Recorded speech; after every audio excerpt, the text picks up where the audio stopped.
Amẹ́ríkà kàn sí alánà wọ́n ní lápá òkè ọya níbi tí àwọn agbésùnmọ̀mí pọ̀ sí wọ́n ju àdó olóró síbẹ̀ ṣé àti Amẹ́ríkà wọ́n ti jù ní àbí wọ́n wà lù ìkan tó jù àbí wọ́n ti dé táàmù àwọn ìbéèrè yẹn kọ́kọ́ bá mi dá mi lóhùn then báwo ni wọ́n ṣe rápálá báwo ni wọ́n ṣe mọ ibùba àwọn aráabí táwọn sójà ò tí mọ̀ látijọ́ àbí àwọn sójà wa náà kún ọ lọ́wọ́ láti sọ pé ibẹ̀ lélẹ́yìí tí wọ́n fi ju àdó olóró síbẹ̀.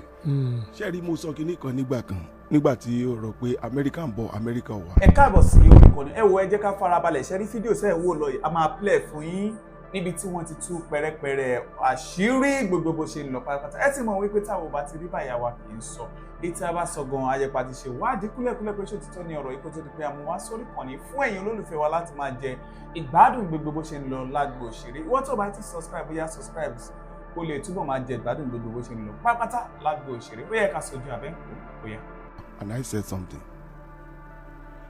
T'Amẹ́ríkà bá fẹ́ wọ Nàìjíríà èmi àtẹ̀yìn ò ní mọ̀ tá bá fẹ́ kí ìjọba mọ̀ ìjọba mọ̀ ṣùgbọ́n kì í ṣe gbogbo àwọn tó wà ní gọ́ọ̀mẹ̀ntì ó dàbí ìgbà tí wọ́n bá ní classified information lọ́wọ́ so wíwá wọn mo sọ ń bì mo ní intan sọ pé Amẹ́ríkà mọ̀ wà kan wà wọ́n ti they already here wọ́n ti ń carry out àwọn specific information tó fẹ́ gbà wọ́n ti ń gbà ìgbà wo ni wọ́n máa ṣe nǹkan tó ṣe nobody can answer ṣùgbọ́n mo mọ̀ pé wọ́n ní fẹ́ déédéé strike láì bá ṣe pé wọ́n ní evidence wọn lọ́wọ́ ẹ lọ gbogbo ọ̀rọ̀ Amẹ́ríkà gbogbo ibi tí wọ́n máa ń lọ wọ́n ti ní detail lọ́wọ́ so wọ́n ti wà ń bí we may not know mo sọ fún mi pé 1983 nígbà tí Shagari wà ní government UK mi ì mọ nǹkan tí wọ́n fẹ́ ṣe wọ́n wà nínú omi wa inside our water for 2 weeks àdẹ̀mọ̀ nǹkan kan because ànírú technology bẹ́ẹ̀ that's number one. Number two kò ní ṣe k'Amẹ́ríkà débi kó tó di pé wọ́n shoot madẹ for example in 1961 wọ́n fẹ́ Russia fẹ́ fight America wọ́n pe Cuba Missile Crisis of 1961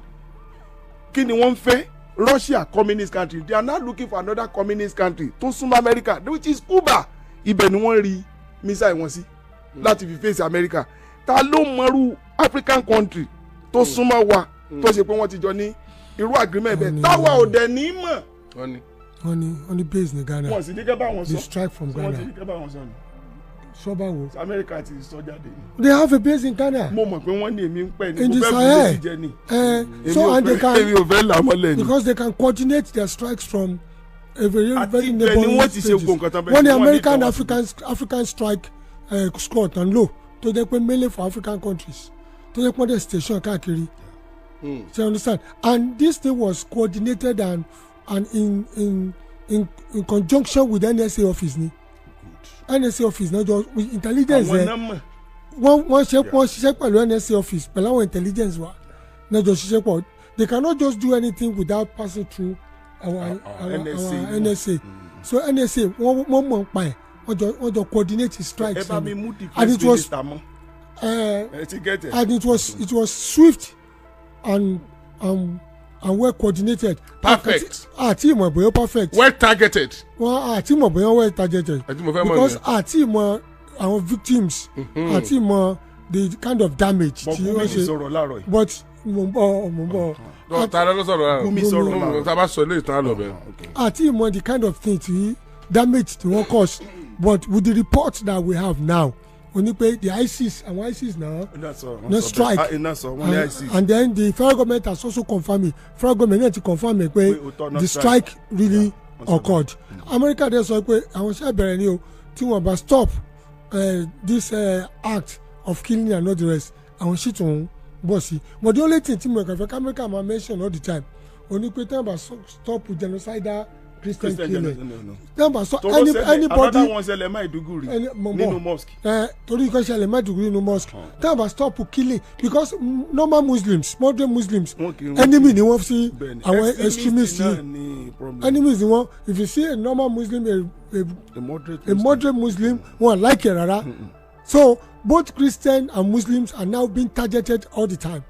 So you understand the only thing ju pé bí n pé Christian ló pọ̀ ní Benue basin tó pọ̀ ní Plateau and all the rest tó sì jẹ́ pé àwọn tó ń lọ bẹ̀rẹ̀ gan àwọn gẹ̀ẹ́ ń ṣe Boko Haram ISIS àwọn tó ń lọ bẹ̀rẹ̀ jà Fulani herdsmen wọ́n dẹ̀ ti dákọ̀ àwọn náà pé àwọn náà ti di terrorists àwọn náà ń gbalẹ̀ occupationist ni wọ́n they will come destroy you and take over your land. Yeah. And that's what they do. That's their character. So any dẹ̀ ní characteristics tó fi ń dààmú the way they operate.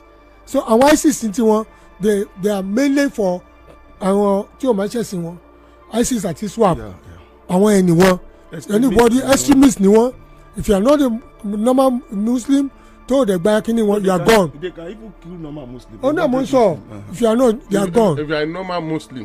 they won't I don't want pa.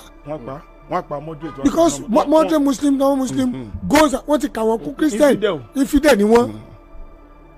Are you getting what I'm saying? So they are all gone. Àwọn ISIS àti SWAP ti wọn Boko Haram ti wọn àwọn ti ń succeed ti wọn torí ọmọ ọ̀pọ̀lọpọ̀ school náà ti pa nítawọn sì fẹ́ ni pé wọ́n fẹ́ western education so if schools are being closed all the time you see as if they are succeeding what they were doing so government gbọ́dọ̀ dí àwọn dí àwọn in the face and return the schools back and ensure the students were safe kọ́dọ̀ ìrìn ìṣẹ̀pọ̀ eliminate wọn so America has come ẹmọ tí mo kàn like kéèyàn sọ̀rọ̀ kà sí bàbẹ́ ó ní iye ọmọlúwàbí o. ààrẹ sọ̀rọ̀ lẹ́nu ọjọ́ mẹ́ta pé àwọn ti iléeṣẹ́ ààrẹ pé àwọn ti ṣètò pẹ̀lú Amẹ́ríkà pé ká calm down. wọ́n ní sọ fún yìí classified information wọ́n ní sọ fún yìí. wọ́n sọ pé calm down náà wọ́n ṣe yìí. ó lè jẹ́ pàrọ̀ ètò tí wọ́n ṣe náà lè ta. wọ́n ní calm down náà nìyẹn pé ẹ̀yin èèyàn mọ̀ wọ̀rí ẹ ṣe calm down. wọ́n sọ fún terrorist pé kó calm down. wọ́n ní discuss security. wọ́n lè sọ fún terrorist pé kó calm down terrorist cannot calm down. no nǹkan tó ń sọ náà ni wọ́n ti sọ. ṣé pé kíní ìjọ àwọn arẹwà kíní kan. no ẹ má ti lọ bẹ̀ nǹkan tó ṣẹlẹ̀ ẹ má ti jà lọ bẹ̀ ibi tí mo fẹ́ lọ gan ni pé tó bá ṣe pé casualties tí kì í ṣe ìsís bá wà nù wọn láàárọ̀ yìí ńgbà tí Gumi sọ̀rọ̀ yóò ti sọ mọ́. ẹ ti káàtẹ̀ tó lọ́dọ̀ Gumi ìròyìn tó wà àwọn èèyàn ti gbé ní bomb blast kan ṣẹlẹ̀ lánàá bí. ní Maiduguri nínú mosque. yeah somebody now said Nigerian media are hypocrites. Okay. I want us to scrutinize that area, that particular statement. Yeah. Nigerian media are hypocrites. Do you see their headline yesterday? Instead of them to say bomb blast occur at the mosque, okay, they said bomb blast at eve of Christmas in Maiduguri. ẹ ṣe pé ẹni tó sọ̀rọ̀ yìí print inú ẹ máa gbọ́ print journalist ni wọ́n fèsì bá máa dẹ̀ sọ̀rọ̀ lé lórí ṣẹ́rí ẹ jẹ́ ká kọ́kọ́ kọ kíní kan sílẹ̀ pé lórí gbogbo proprietor àti publisher àti owner of media houses ní tí ó tajà àwọn ohun kọ̀ọ̀kan ṣe náà because nobody is giving them money àwọn ni wọ́n ń sáré bó ni wọ́n ṣe rówó wọn. But the fact pé wọ́n sọ pé ó ṣẹlẹ̀ ní mosque náà lè tajà wọn. ẹ máa gbọ́ ó lè ta it now depends on bọ́ bá ṣe káfù. thank you. ṣe ti gẹ́tẹ̀ sí wọ́n wo which one ló suit style wa àti nǹkan tá a fẹ́ ṣe that is on print.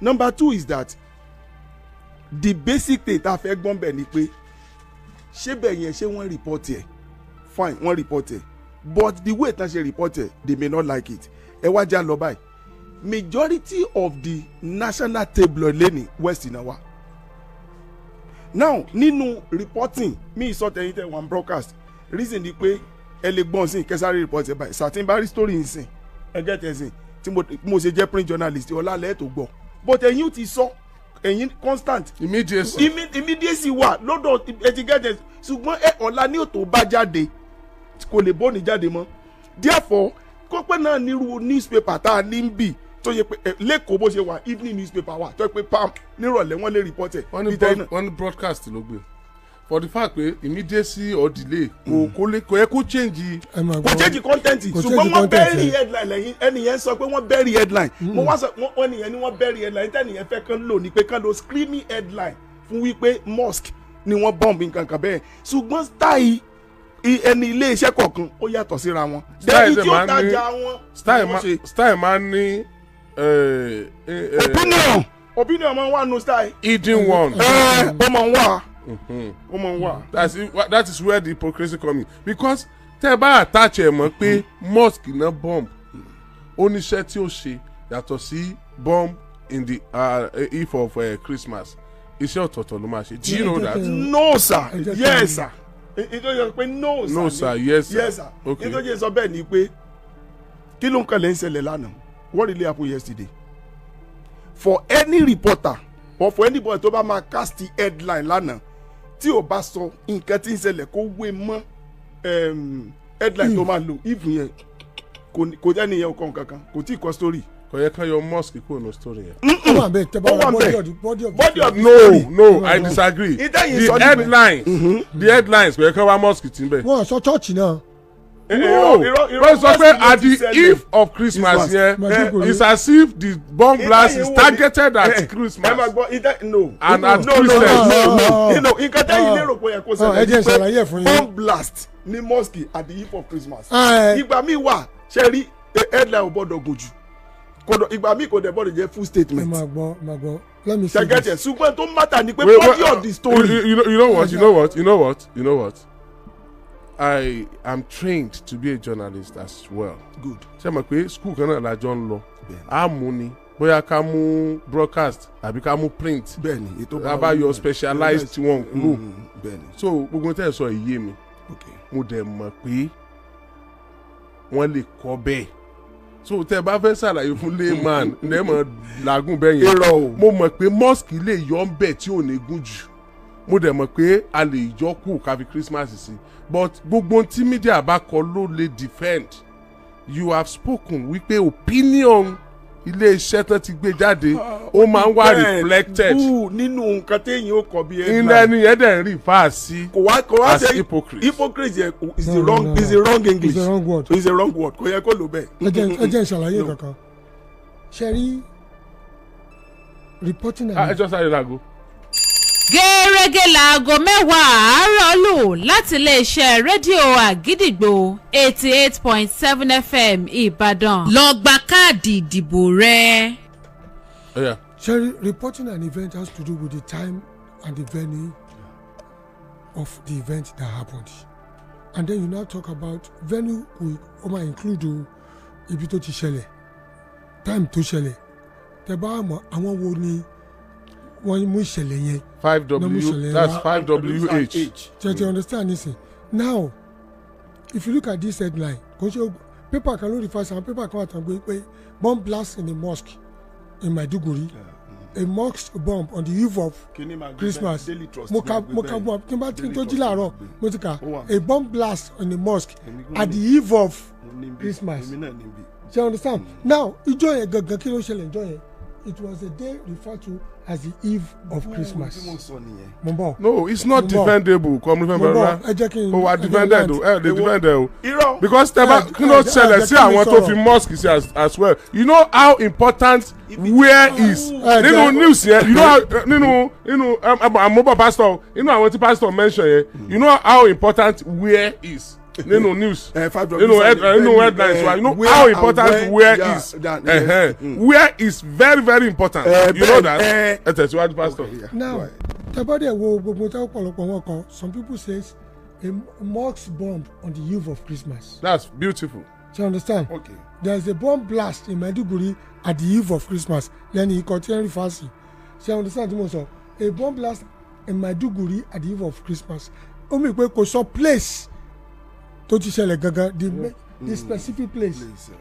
àwọn kan tó yìí sọ nísìnyí pé kágbé church á pé a bomb blast in the church. church ni wọ́n gbé sókè. Christmas now ẹ já wò báyìí there are some people that gave a very explicit report of what happened and most of the people the headlines sometimes did not connote the major story the headline is just irú eléyìí sìn it will give gbogbo ẹ̀kọ́ ló ń ka main story headlines lọ́pọ̀lọpọ̀ ń kà. irú eléyìí sìn for just an ordinary person on the eve of Christmas they would think a Christian or church has been targeted.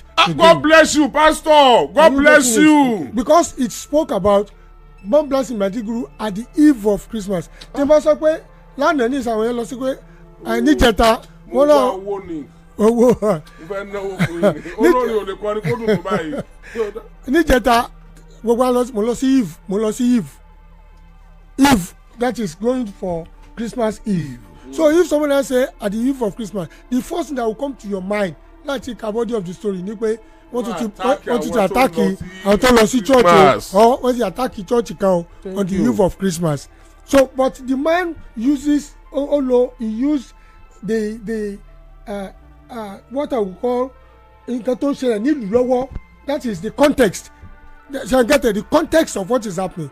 Olosoninu, but that headline is not comprehensive enough. God bless you. I will only advise. And sir, ṣe mọ̀ pé implication tó máa ní ni pé this US of a thing wọ́n reverse sí wípé Christian nìkan náà ń pa. So tí irú news yẹn bá jáde àwọn yìí ó mọ̀ pé Christian nìkan kọ́ náà ń pa o. Kán bá wa dí pẹ̀lú wọn. Kán sà dí pẹ̀lú wọn. Kán pa àwọn náà àwọn tí ń pa àwọn èèyàn kán pa wọ́n. Ṣẹ́rí headline yẹn ṣé n gbọ́n tí mo sọ like what Femi said ṣẹ́rí headline gbà mí kò kí n depict the body of the story.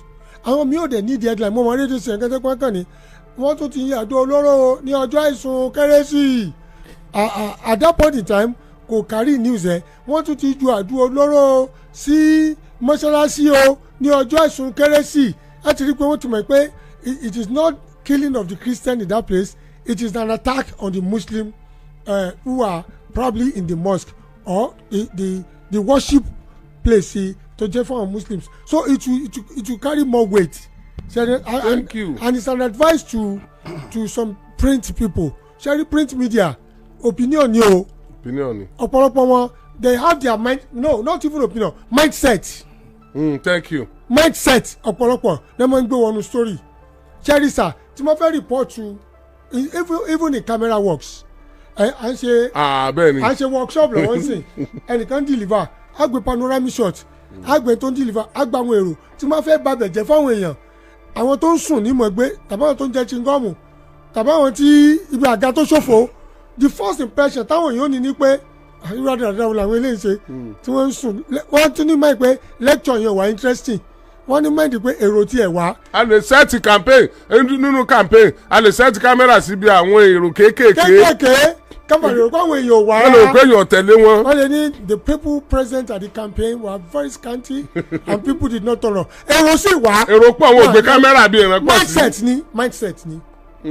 mindset ni so that's the but other news carry tẹ́bá wo bọ́dì ó dẹ̀ pé nu prayer punch ni tẹ́sán tẹ́bá wo bọ́dì kìíní yẹn ó sọ̀rọ̀ pa a must but the impression it has for people in the first glance. Yes. ó ní wípé maybe Christians have been attacked again.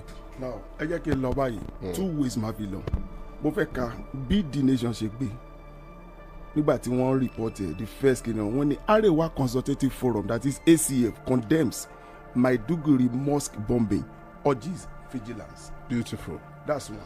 Yeah, good. Ó captivate nǹkan ó captivate. eléyìí tẹ kalẹ̀ kan nǹkan tó ṣẹlẹ̀ ni pé bẹ́ẹ̀ ṣe ká yẹn ó wà inviting first when you want to cast an headline according to Biodun Professor Biodun Oni and Tunde Samoko Professor Elebute Kayode Angel one thing tó wà important ni pé in tí ó sẹ́ẹ̀lì pépà yín ilẹ̀ máa kọ síbẹ̀. Of course. ilẹ̀ máa kọ síbẹ̀. We are not supposed to use what we sell our paper alone. No. My God, Femi. Okay. We are all. Okay. Even we do documentaries in broadcast. We cast news. We understand what we invite people and what we captivate them, what we make them to stay glued to what you are saying. So understand? You may have an exciting headline, but not for revenue alone. Not to generate money alone. Ṣé publisher tó lọ yáwó lẹ́wọ̀n sọ yẹn. No. You cannot put lọ gba loan. You cannot put tó lọ gba loan. Ẹ sọ fún pé kó má lọ tó wà captivating. No, farabalẹ̀. Ní kó má captivating. It will be so calculated to the extent that ẹ sáré lọ síbi paper láti lọ ra. Ẹ gbọ́ mi dáadáa clearly. Àwọn print journalists lè pè wọlé if you use another thing. Baba editor can even change it. Wọ́n change ẹ̀ mọ́ ẹ lọ because wọ́n mọ. Mi wọ́n lè change ẹ̀. We are talking about the merits and the merits. Outside wà ń bẹ̀ ẹ lè run away from the outside. Ìdẹ́mi kan go against the authority pé kì í ṣe hypocrisy. Ẹnìyàn understand the media. It's not hypocrisy but mindset ẹni. Ẹ mọ̀ gbọ́ ìjọba pè ní mindset fine ṣùgbọ́n mo mọ̀ yí pé whatever you want to write mo follow the outside tí o bá follow rẹ̀ kò sí nǹkan.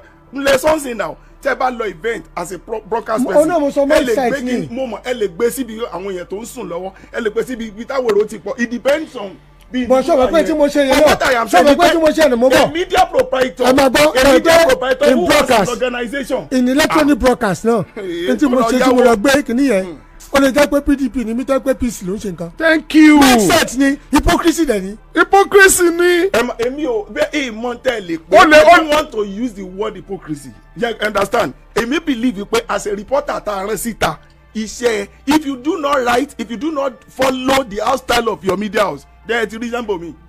Whatever you are going to do. Tomorrow, outside, where you belong to. Your ideology.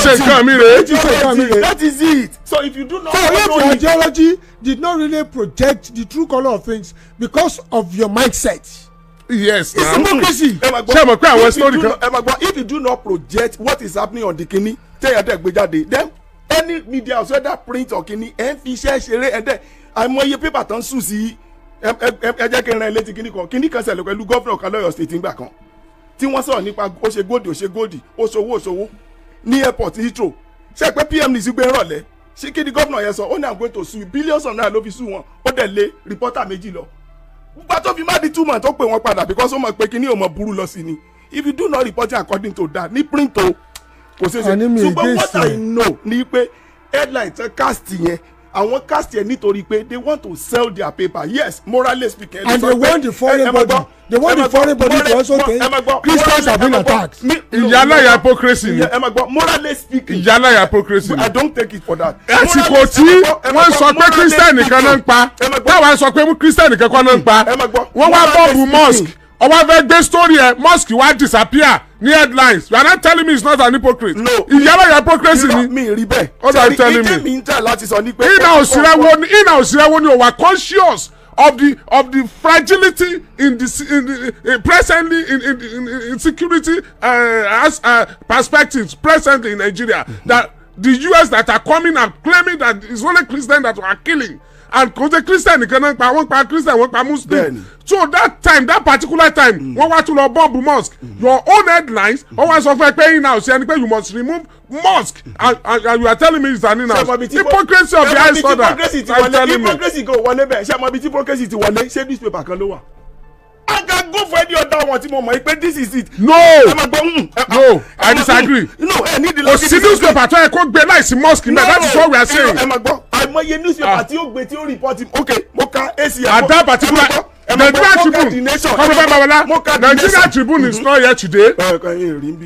abi again ẹ tún bẹ̀rẹ̀ kẹ́lẹ́ kan Vanguard. No listen Nigeria Tribune is not there today Vanguard is not here today káwá assume wípé lè ṣe rédíò Àgídìgbò ó dàbí àwọn kan tó yẹ pé wọ́n kàn guidelines ni wọ́n dẹ̀ máa discuss lórí ẹ̀ you get it so ó wá jẹ́ pé Nigeria Tribune tí ò sí bí àti Vanguard nìkan ni wọ́n gbé tí wọ́n fi mosque sí lẹ́ni every other newspaper tó wà bí òwá fi mosque sí at the guidelines nìkan what will happen. No àwa ní guidelines nìkan ẹ máa gbọ́. aláwọn tó máa guidelines nìkan. That is why we are professional. Why is it that tabamu papers tabamu papers wájú why is it that aka intro aka the first 2 paragraph to be able to know the content of the paper.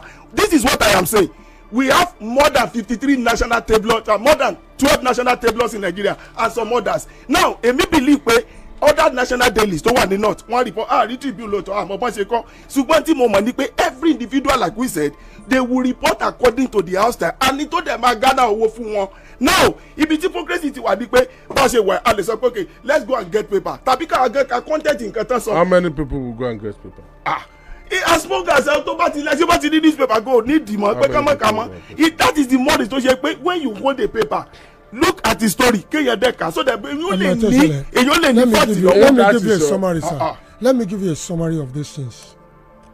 The truth is this: when an event happens, there are certain factors as a print journalist you have to put into perspective, and one of the things you put into perspective is what you are writing. Shengbo, of what significant effect will it have on what is happening in the society? Are you aggravating issues?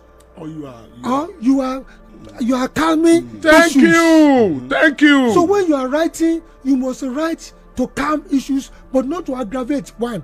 Number two, when you write, you don't put up writings that will be one-sided.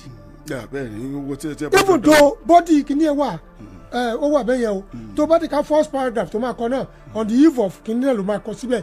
ẹ má sọ pé tí ó kọ. mo bọ̀ let me learn please.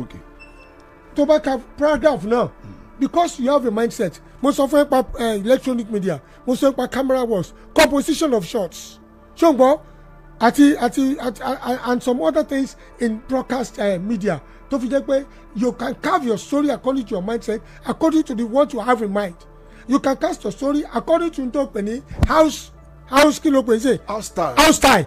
If a politician holds my media house kind politician ni táwọn èkó bá ń gbé story pé ẹni yẹn ṣe dáadáa I can magnify pé many people died ó dẹ̀ jẹ́ pé mẹ́ta ló kú many náà ní mẹ́ta so it depends mindset matter so much nínú gbogbo táwọn èèyàn gbé I don't want to flop these issues then we know one thing America ṣe ń bomb Nigeria ni because of the so-called Christian genocidal thing tan sọ now if a newspaper want to carry it now ṣẹ́gbọ́n and you want to douse the tension to ensure wípé things were brought into proper perspective objectively you have to carry pé ensure pé mosque ni wọ́n bomb at this time around even though it was on the eve of Christmas you can say a mosque was bombed on the eve of Christmas that is quite good enough or Christmas Eve witnesses a bomb blast in a mosque so many things ló lè jáde so mindset ni ẹ má jà flop ẹ. irọ́ kìí ṣe flop ibi méjì péré mo kàn fẹ́ lọ there was a day tan discuss ibi tí mo sọ pé èyàn lè wà subjectively objective ṣe ti wá agree lónìí báyìí pé èyàn lè wà subjectively torí ẹ̀yin méjèèjì lẹ́ta kò mí mo ní kò sí a reporter you are going to be subjectively objective you said no ṣe ti wá nísìnyí even camera work and do the work of subjection. àwọn náà ti sọ lẹ́ẹ̀kan. no but nígbà tí mo sọ ń gbà yẹn tábà lè dákì ní yẹn padà you all of you against me that day. No. You didn't get it. You against me. You said that it is not anywhere people lè ṣe lo subjectively objective. I can mention two people tó gbọ́ tọ́jà pé àwọn people gẹ̀jẹ̀ èyàn lè wà subjectively objective ibi tẹ́ gbọ́ pastor ibi tẹ́ tó ti wá mọ̀ lọ́rọ̀ tẹ́ sọ yìí pé èyàn máa wá subject ó ní o as a reporter lónìí mo correct pé èyàn lè wà subjectively objective ó ní house style ó wà lára ẹ̀ bàbá mo sọ ń bí ìjọ yẹn bí mo ṣe jáde two people called me pé ìtí mo dẹ̀ sọ yẹn dẹ̀ correct o kò dẹ̀ sí nǹkan mi lórí house style. You will be subjective to your house style. To your house style, you got it. Okay, you report an event now. Event is LA. So when you don't capture what you're supposed to capture immediately because of your house style. That's all. Sherry, the subjectively or subject you are talking about, and so aberration, and so kò ṣẹlẹ̀. What we say, Babaro, I accuse on several places. Let me just No, pastor, this is. This is an aberration. This is an aberration. Sorry, but ìdọ̀tí yẹn fẹ́ gbà ṣé mo wà lọ Nàìjíríà ni. Ó fa bàbá ẹgbẹ́ ìṣẹ́rí ìta fọ́nù pé majority of the people that law school they were not able to defend their certificate. Ìlú bá wà débi ìlà fi sọ pọ̀pọ̀lọpọ̀ kàn gba certificate ṣùgbọ́n ní tó jókòó class. Ẹ ti sọ ẹ jẹ́ kí n sọ tèmi tí èèyàn bá jókòó class tó farabalẹ̀ tí wọ́n máàkì attendance tó jókòó tí lecturer sọ you be able to write it down. Kọ́lá olómìnira ó dùn mí pé bí mo ṣe kúrò bí ló pè mí pé ìtí mo dẹ̀ sọ correct o you understand me kò sí bẹ́ẹ̀ ṣe ni wọ́n subjectively objective ọ̀rọ̀ ẹ̀dọ́ gẹ́gẹ́ kí kíní wa jáde kí producer wa kíní sórí yẹn jáde. You are just blah blabbing pastor yeko the point I am really at is not blabbing we are laying down precedents of what has happened. Now listen to me very well. And this is not a matter of shouting. No, but you know I will talk on my tone. I will talk on my tone. Listen to me. What we are talking about is there are certain things that are happening that are an aberration. Who defines aberration? I could define an aberration. I can define aberration. He can define an aberration. So that means to say, if you do not have a very basic conclusion of what aberration is supposed to mean, then aberration could be aberration are things that are not normal. Who defines it? That are not normal. Who defines it? Occurrences. Events can define it. Yeah, which of the events? Anseranti baba wa anseranti baba Samuel Aladigun anseranti Adigun àdọ́tọ̀dún rèé tó fàyè lẹ́lọ gbogbo ọmọ tó fi sílẹ̀ anseranti wọ́n ṣèrántí o ní tó fi sílẹ̀ ò bàjẹ́ yìí rẹ̀ ń dára sí ni anseranti baba wa anseranti. Ikú gbẹngbẹlẹ́kú dáńbí òwú àádọ́ta ọdún rèé tí bàbá wa Samuel Adigun má gbàgbé ọlá ti dágbére fáyé tí ìrántí àádọ́ta ọdún wọn wáyé ní ọjọ́ 26 oṣù kejìlá ọdún tá a wà nínú ẹ̀ yìí December 26. Adigun òkè o ọmọ ẹkùn tóbi torítorí àwọn ọmọ ẹkùn ẹrù tó fi tìrù ọmọ bẹ́kùn bá já ta ni yóò mẹ́kùn bàbá rẹ̀ so ọmọ ewé gbogbo kìkì oògùn ọmọ eléwé májà ọmọ eléwé mọ́sàmásà ewé kan ni mo pè lógùrò ìgbà ewé ló ń jẹ́ mi lójú ọlọ àdìgún òkè máa sùn láyà olùgbàlà ìpàdé tó dọjọ́ àjíǹde gbogbo ọmọ àti gbogbo ẹbí Samuel Àdìgún má gbàgbé ọlá ló ń kéde. Ọlọ́run mi pè mí mo fẹ́ lọ Mákà fún ṣẹ́ àti tàbí umura ó kù bẹ̀rù ẹni tí máa bá lọ tó ní tọ̀hún ò ní gbowó mi sá lọ má fòyà mọ́ mo ti bá ẹ̀rí kan àmì àtàkùwà níléeṣẹ́ ọ̀hún lábẹ́ aláṣẹ àtolùdarí Aláàjì Àtóyèbí Múrítàdọ́ àwọn gangan ní kẹjá bá lọ.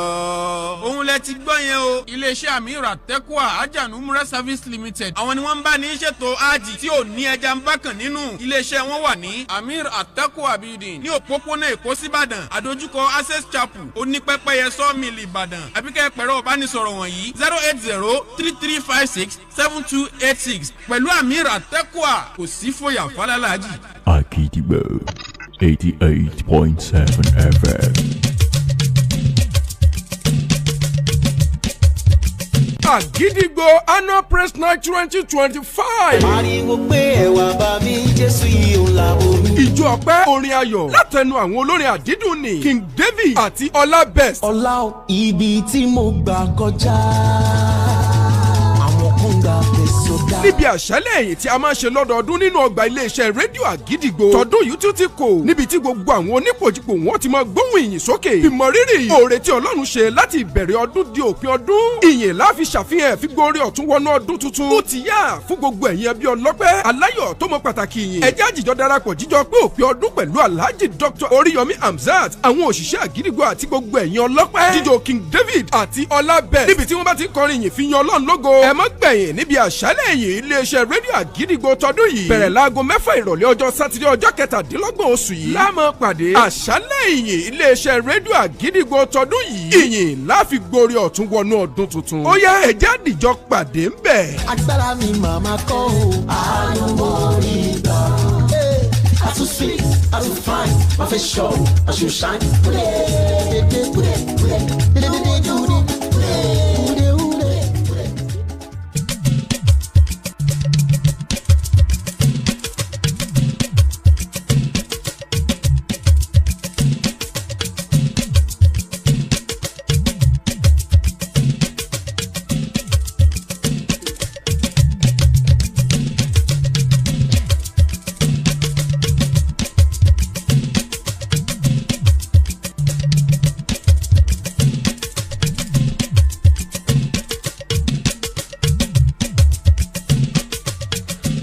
ẹ káàbọ̀ padà ẹ jẹ́ kí n máa fàsìkò yìí sọ fún wa wípé children's carnival ti wá sí ń tẹ̀síwájú iléeṣẹ́ rédíò Àgídìgbò àdúpẹ́ fọlọ́run o àwọn èèyàn ti wà ń ta kí n tó wọlé àwọn míì sì tún ń bọ̀ láti èní lọ ẹ lè ra tíkẹ́ẹ̀tì lọ́jọ́ tẹ bá rà káwọn ọmọ sì wọlé lọ́jọ́ náà kán sì enjoy ara wọn so ẹ jẹ́ ká wọ́n kọ́kọ́ fẹ́ fi nǹkan kan là láàrin kí n tó tẹ̀síwájú ọ̀dà ìpọ́jà ńlá kan nípínlẹ̀ Èkó jóná lánàá a kí àwọn èèyàn tí ọ̀rọ̀ náà kàn wípé Ọlọ́run yọba yóò bu títù sí o yóò sì dá ìkólọ yín padà nítorí pé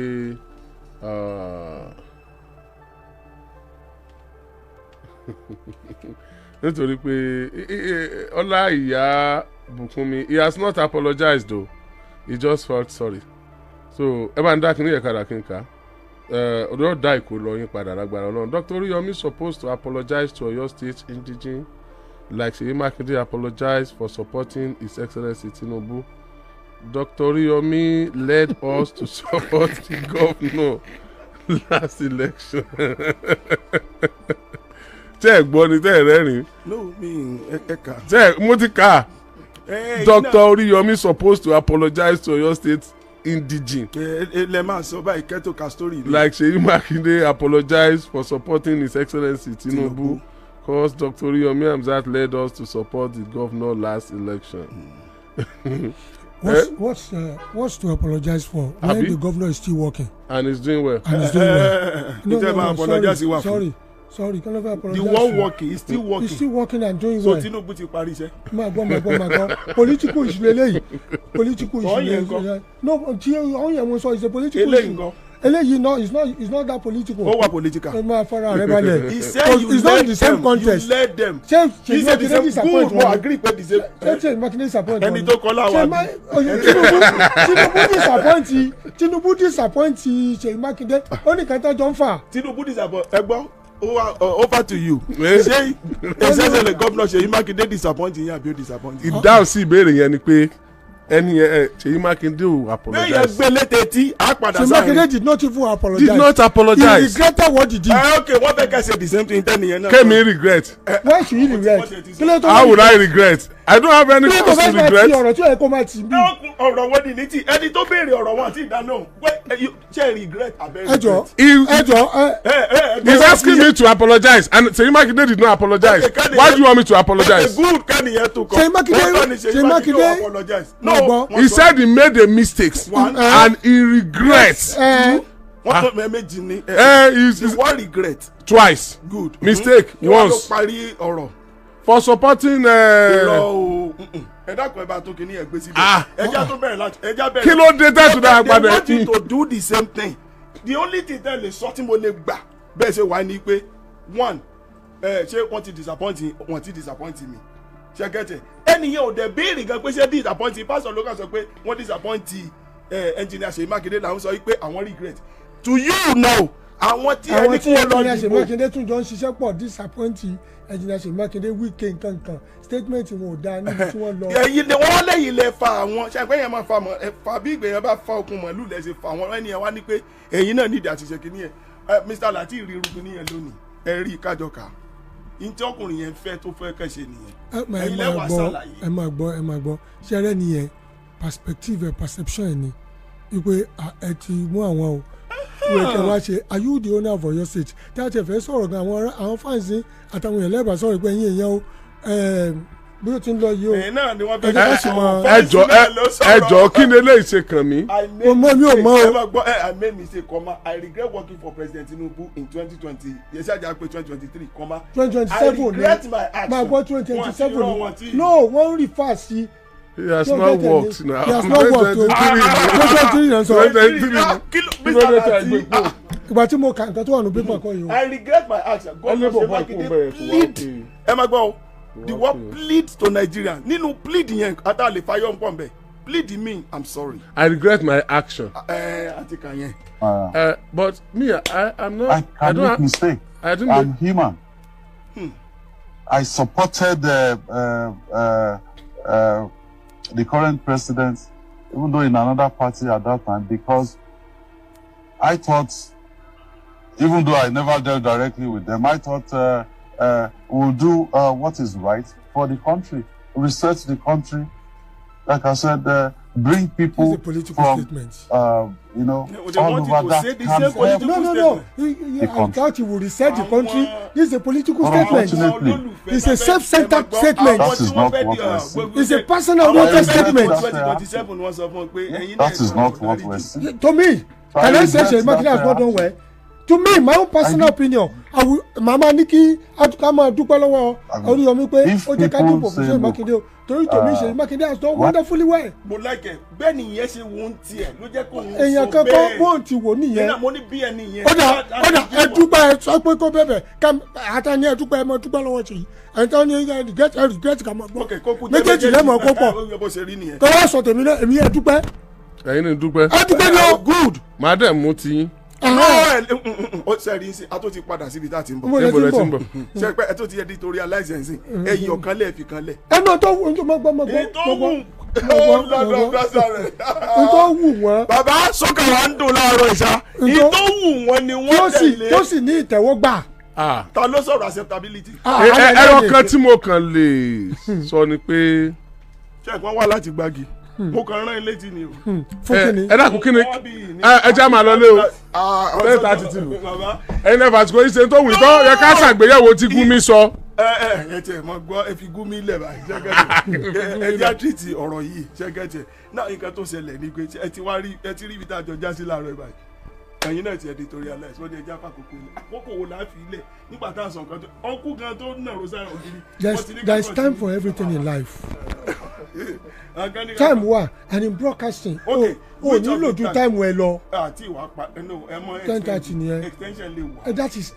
that is on a special thing tẹ́ pé a program to tell you is a sponsor program. This one is a sponsored program. It's an agency program. tó bá jẹ́ sponsored program kí ni effect tó bá ní. Effect tó bá ní pé you are losing customers. Alhaji must apologize because the pain of the people at Circular Road is still fresh. Let's ask another person. Let's ask victim of Circular Road whether he is doing well. Okay, ẹja lọlé. Ní orí ètò yìí láàárọ̀ yìí ẹ̀yin tí ẹ gbé gba ọ̀nà ẹ̀sìn conclusion wa ni pé lórí sókàn wá o tó bá ṣe pé àwa ni àwa ò ní kọ irú story yẹn láì fi mosque sí nítorí pé kì í ṣe pé torí ẹ̀sìn la ṣe ní kó fi mosque sí o nítorí situation tó wà on ground orí ètò ìlà sọ pé kì í ṣe Christian nìkan náà ń pa aláfaramọ́ bí US bó ṣe fẹ́ wá ṣùgbọ́n àfaramọ́ bí wọ́n ṣe rò pé Christian nìkan ni wọ́n ń pa pé kan change ọ̀rọ̀ yẹn pé kan change ọ̀rọ̀ yẹn pé kì í ṣe Christian nìkan kì í ṣe Christian wọn lọ bọ́ǹbù mosque lánàá. àbí so àwa wò pé tí irú gbogbo àwọn newspaper yẹn bá do justice to it tán fi mosque sí. tí wọn bá rówó. tán rówó. tán romora. tán romora àti event sẹ́dẹ̀ mọ̀ pé gbogbo yẹn ní náà ló yẹ ká consider. of course. n tó fi jẹ́ pé bí èèyàn 100 bá kú bì kan tí newspaper bá fẹ́ gbé kò lè sọ pé èèyàn 100 ló kú torí apprehension so that same apprehension gangan ńlá àwòkọ́ yẹ kí newspaper yẹn rò. kó jẹ́ number 1. yes láti consider before kan tó pé wọ́n máa kọ. consider owó thank you so tán bá kọ́ bẹ́ẹ̀ yóò máa fún àwọn US tó ń wá yẹn ní conviction pé lóòótọ́ o. Nigerians náà ń pa. ṣe editorial àtàwọn alẹ́ là ń kọ́ kò ṣẹlẹ́sìn yes. bá a ṣe máa ń kọ editorial and print iná lẹ́ ń kọ́. kò ṣẹlẹ́sìn kan o. we balance the story. thank you pé kò ṣẹlẹ́sìn kan o. so conclusion ti wà lẹ́nìí ni pé ẹ̀yin tẹ́ ẹ wá torí ẹ̀sìn ẹ pẹ̀lẹ́ both Muslim and Christian tẹ́ ẹ wá lórí ètò torí ẹ̀sìn èmi Abdulrahman Oriyomi Hamzat I can never cease to be a Muslim because of somebody's comments or somebody's perspectives about me. Àbí torí pé àwọn kan pera wọn ní Muslim wọ́n dẹ̀ já pààyàn wàhálà ayé tiwọn nu. Àná choose láti pààyàn sí tèmi kó ní wọ́n pààyàn I'm a Muslim. Fẹ́mi Balọ́lá Pastor Ṣẹ́gun Ògúngbàyí cannot drop Christianity because of either your comment or attitude of another Christian. Àbí? Bẹ́ẹ̀ni. Ètò kan wá jù ni pé be you Muslim or Christian be you Christian àṣejọ gbé pọ̀ àwa gbọ́dọ̀ jọ gbé pọ̀ pẹ̀lú rẹ́pọ̀ ká dẹ̀ máa fúnra wa ní sense a mọ̀ pé ẹ̀yin apààyàn náà ń bẹ lórí kọ́mẹ́ǹtì wa o both Muslim and Christian tó yẹ pé tẹ́ ẹ bá láǹfààní ẹ̀yin náà mọ̀ pààyàn nítorí pé ibi tí ò sí làákà èdè tó yẹ pé gbogbo nǹkan wàhálà ti dé ká máa fa wàhálà lọ ní ẹ̀sìn wàhálà ti dé ká máa fa wàhálà lọ ní both Muslim and Christian. Yes. Nínú kọ́mẹ̀ntì yín à ń rí bẹ́ẹ̀ but àwa ò bá yẹn wá èyí táwa bá wá ni pé kí ni ọmọ tí ìròyìn yẹn fẹ́ bí lọ́dọ̀ aráàlú àtàwọn tí ń bọ̀ ntọ́kàn wa nìyẹn. Fẹ́mi Balọ́lá tó sọ pé in-house rule kìíní kan ni gbogbo tí wọ́n sọ ẹ má jẹ́ ó sì yín lọ́kàn wọ́n support kán máa fi Christian sí o kán máa fi mosque sí o wọ́n support ẹ o èyí tí wọ́n sọ ni pé in-house rule àti tágẹ́ẹ̀tì iléeṣẹ́ yẹn àfojúsùn iléeṣẹ́ yẹn mindset tí wọ́n ò ní sẹ́yìn pé àgídìgbò sì tẹ́yìn kan bá ní ọmọ òun sọnù wọ́n wá á stop ètò tàbí àmọ̀ sí ni yóò wọlé ni níléeṣẹ́ mi kò sáǹfààní bẹ́ẹ̀ tó ibi tí kálukú tágẹ́ẹ̀tì tiẹ̀ sí ò ní so n táwa gbogbo wa wá ń sọ ni pé gbogbo tágẹ́ẹ̀tì iléeṣẹ́ rí kó ní ìfẹ́ orílẹ̀-èdè àti ọmọnìyàn kó máa jẹ́ number 1 lẹ́mìí wọn ju owó tí wọ́n ń wá lọ. So that's our conclusion. Ẹ já lọlé. That's editorial content. Nínú editorial a máa ń jà. A wá padà. A wá dọ̀rẹ́. Kò tí ẹni dùn tá a bá ṣe bẹ́ẹ̀. Wọ́n mi Fẹ́mi Babalọ́lá ọba pápá. Orí Yomi Amsat lórúkọ mi. Ọdún wa ń tẹ̀síwájú òní ní boxing di ọjọ́ tó ń gbẹ́bùn. Let me know you're watching now. Facebook. Breaking news. K1 withdraws finally from the race of Awujale. Atumbo, Lord Nutumbo, K1 to withdraw finally. Oh no, this is a sad news. But for some people, it's good news for the Ijebus. Let me quickly read the news. Good morning, everybody. Yes, we all know what's been going on. My TikTokers, the new TikTok that I made, you understand? Gbogbo wa la mọ̀ pé K1 the ultimate wípé wọ́n jà láti jẹ́ Awùjalẹ̀ of Ìjẹ̀bú ó ti yé yín. Bàbá wa wọ́n wọ àjà some months ago, and the stool of Awùjalẹ̀ has, you know, brought so much controversy, and we know of recent stories, you know, duplicable stories about who Ayinde Wasiu is. Of course, we know Ayinde Wasiu as a singer, king of music. In his own way, he has made so much impact in the society when it comes to music. Tó bá ń sọ̀rọ̀ pé olórin ọba Ayinde ni, and you know, nígbà tí bàbá wa tí wọ́n wọ àjà, tí gbogbo wa ń jáde pé well Ayinde làwọn fẹ́ jáde, àwọn ẹlòmíì kọ́kọ́ sọ pé irọ́ là ń pa. Later, K1 the ultimate jáde, wọ́n jáde tán, wọ́n ní àwọn wà entitled to that throne in nílé bàbá àwọn, wípé ọmọ fìdípọ̀tẹ̀ mọ́lẹ̀ làwọn. Àwọn afọbajẹ wa ní okay fìdípọ̀tẹ̀ kọ́ ní oyè kàn, wọ́n ní àwọn Fùsẹ̀gbùwà ni. We saw K1 the ultimate bringing out a letter from the Fùsẹ̀gbùwà pé wọ́n lọ, you know, he showed his interest to the family of the Fùsẹ̀gbùwàs. And the family came out publicly. In fact, ẹ̀rọ pé ogun dé ni wọ́n bá ya jáde wípé K1 kì í ṣe ọmọ àwọn, K1 you cannot come and we don't know who you are. Kíni yẹn ya gbogbo èèyàn lẹ́nu. Báwo lèèyàn ṣe máa sọ pé òun bá yín tán tí ò bá bá yín tán? Ṣó ti yé yín? So àwọn Fùsẹ̀gbùwà ṣáà jáde, and all of a sudden we saw that Nigerians, in as much as they so much love Ayinde's music, we saw them coming out in multitudes saying no, we don't want him. Wọ́n reject the K1 the ultimate nígbà tó yẹ pé nǹkan mi fẹ́ ṣẹlẹ̀ ni. Even though we are taught, like somebody like me have said, he has, you know, federal might, he has the government backing, and you know the way it is in Nigeria. Kò ń ṣe fá ló mú ọba mọ́, olóṣèlú ló mú ọba, president ló mú ọba, governor ló mú ọba. They are under the government, no matter what. Local government ló ń sanwó oṣù wọn. So whichever way we look at it, so nǹkan tó jẹ́ kí gbogbo wa conclude nìyẹn. But all of a sudden we saw that the game became so intense that people now came out with stories of who K1 is.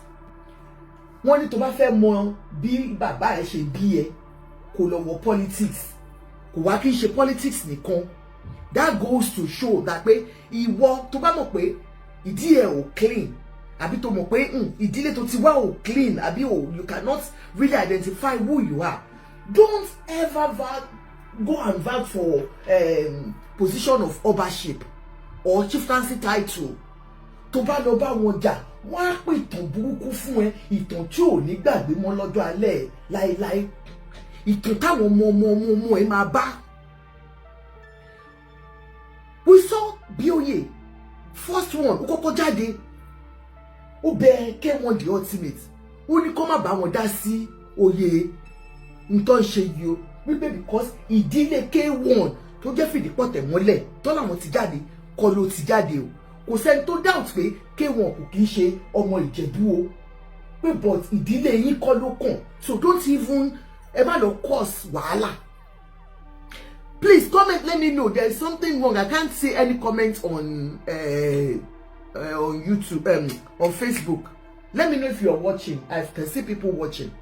One beke one. Nígbà yẹn, I saw that the first video Balogun Eko did was to beg K1 pé baba ẹ má cause wàhálà.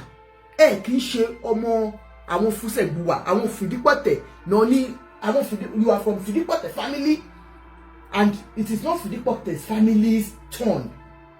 Okay, we now saw that K1 now intensified his efforts and still stood on his ground and said, okay, tẹ́bá ní Fidipote kọ́ ló kàn, Fusegbuwa tẹ́bá ló kàn yẹn, mo tún bá wọn tán. Which, like I said, I analyzed that, of course, èèyàn lè bá yàn tán káàkiri. Let's understand. Ní ìsàlẹ̀ Èkó, àtọ̀ ọmọ èèyàn bíi mẹ́ta mẹ́rin, àtọ̀ ọmọ family mẹ́ta mẹ́rin.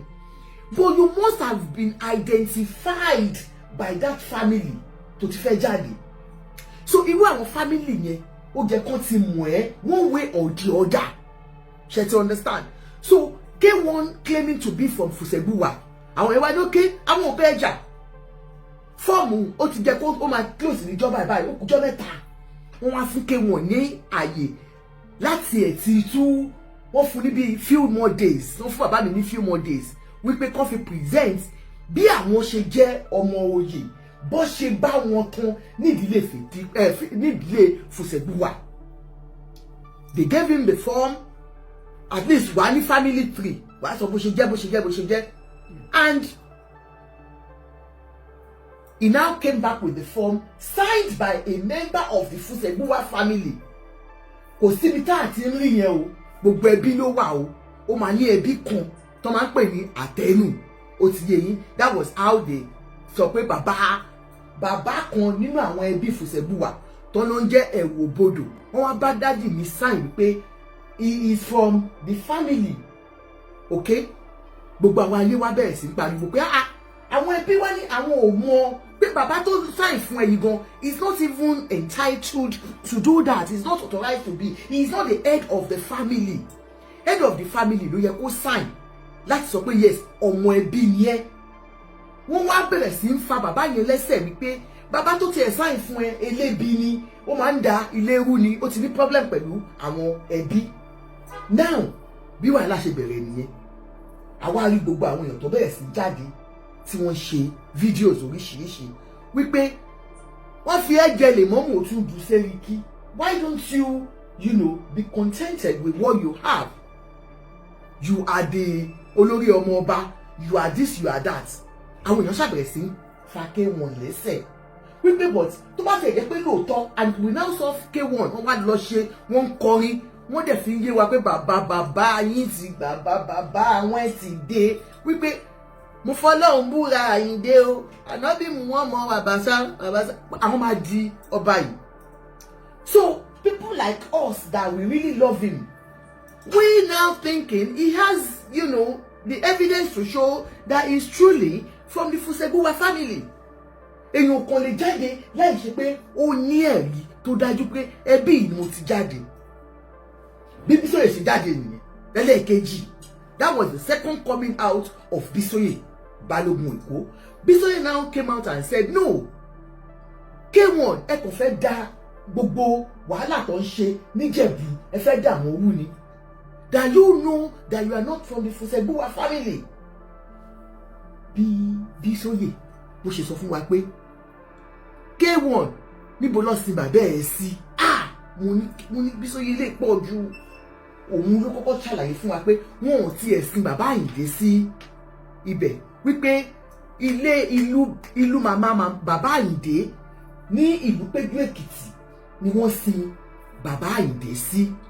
Mo ní ìwọ tó bá fẹ́ gbọ́ ìtàn bàbá ẹ̀ ẹ máa bá mi like thank you, show like please, just help me to press like and love on like, ẹ bá mi tẹ like, thank you. Ẹni tó ń tẹ like lórí TikTok ẹ mọ̀ pé new TikTok mi wọ́n ti bá àwọn àrídìí ọ̀dà wò láṣẹ ọ̀rá dúró síbi. Thank you so much.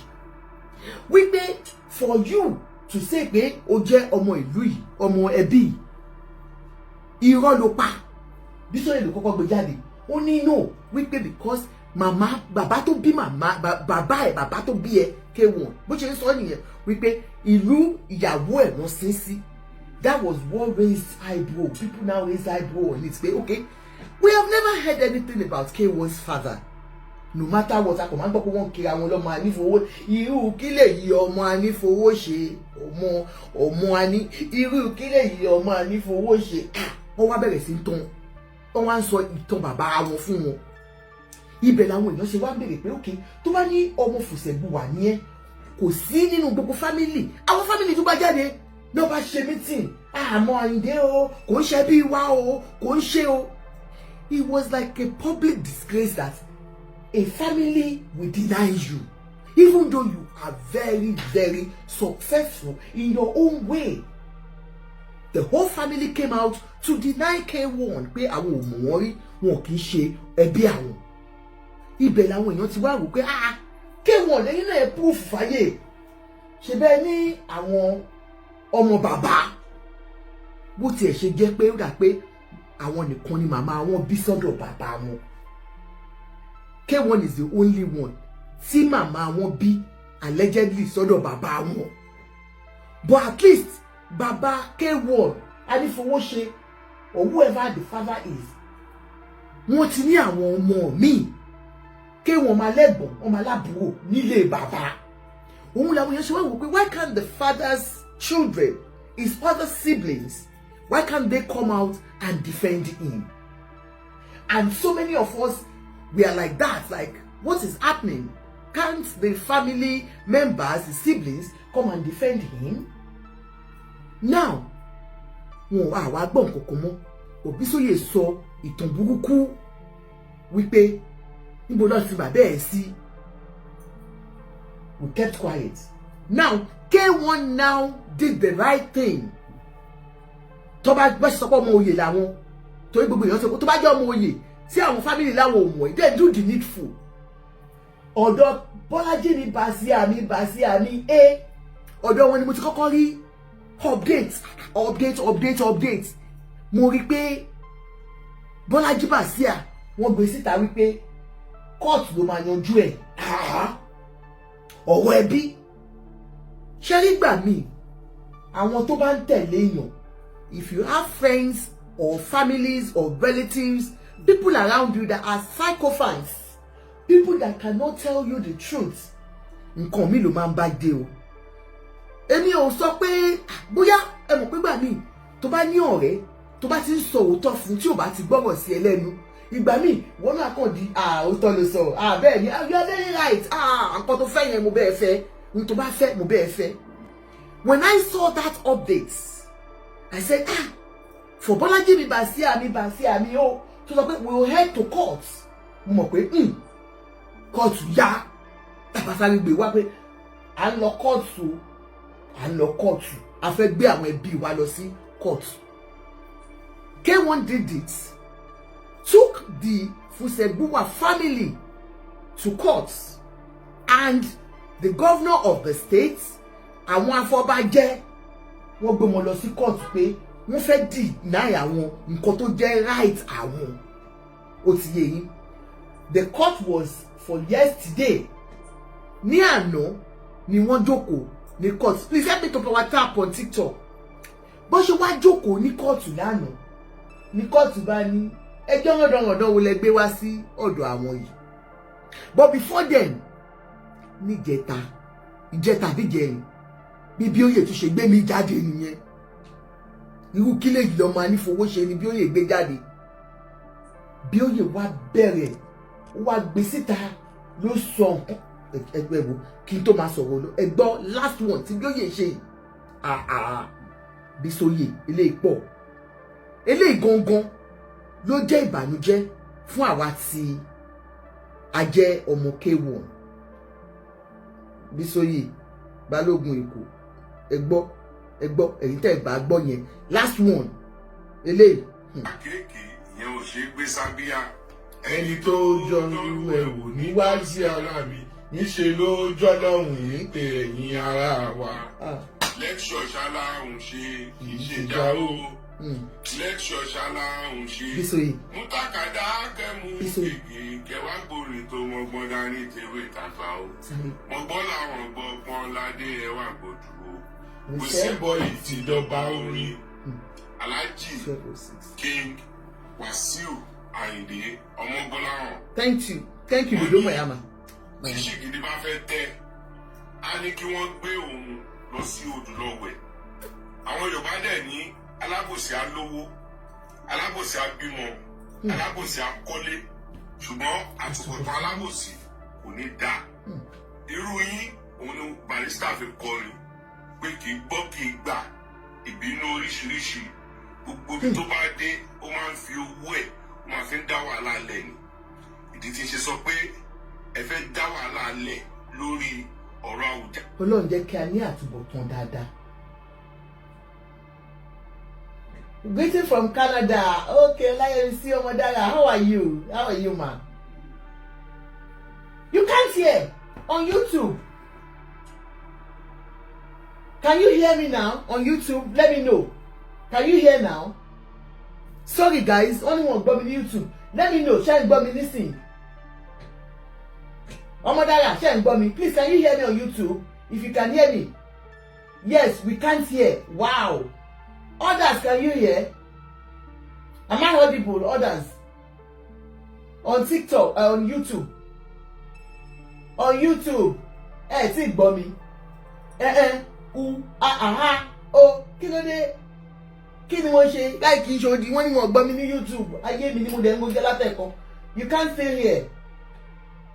Let me go out and try come back again. You do that. Others, can you hear me, please? Adigun Olúbùkúnmi, can you hear me? And others, can you hear me? Because she said she cannot hear. Come on, lọ jẹ́ pàmò nìkan ni. Please, let me know if you can hear me. Wọ́n ní àtúbọ̀tán, Ọlọ́run jẹ́ ká ní àtúbọ̀tán rere. And this has been something to help gbogbo èèyàn preach fún K1. He is talking about àtúbọ̀tán. Tó bá ní èèyàn ní owó, K1 lówó, wọ́n lọ́lá, wọ́n nípò ní society. Níbi tí ẹlòmíì ò tí dé, ẹlòmíì gan kò tí ẹ̀ tí gbọ́ ohun Tinubu rí dépò àwọn ń bá Tinubu jẹ wọ́n bá mu ni. So please let me know if you cannot hear me. Adeyemi Omodara, Olayemisi ńkọ́, can you hear me and others? Let me know please. So definitely nǹkan tí òun sọ bí báyìí nìyẹn. Ṣé àtúbọ̀tán tó ń sọ yìí ṣó nǹkan là ń rí yìí báyìí? Ṣé àtúbọ̀tán yìí ṣó nǹkan là ń rí? Ọlọ́run má jẹ́ ká tẹ́. Ọlọ́run má jẹ́ ká tẹ́ láwọn lọ́wọ́ ẹni tó nífẹ̀ẹ́ wa.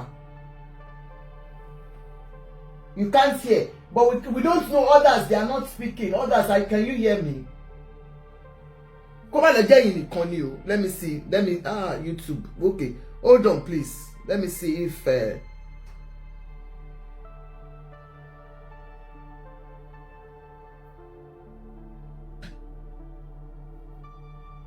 ẹ má bínú ẹ̀yin tèmi because I can't kí ló dé tó lè gbọ́ mi náà.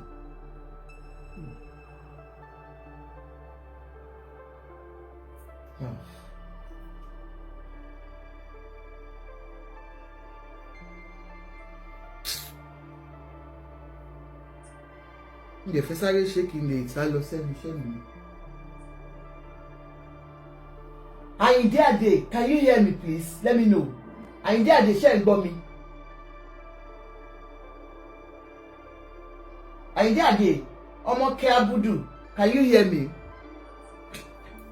Ẹ má bínú ẹ̀yin tí tó kù YouTube, TikTok àti Facebook ẹ jọ̀ọ́.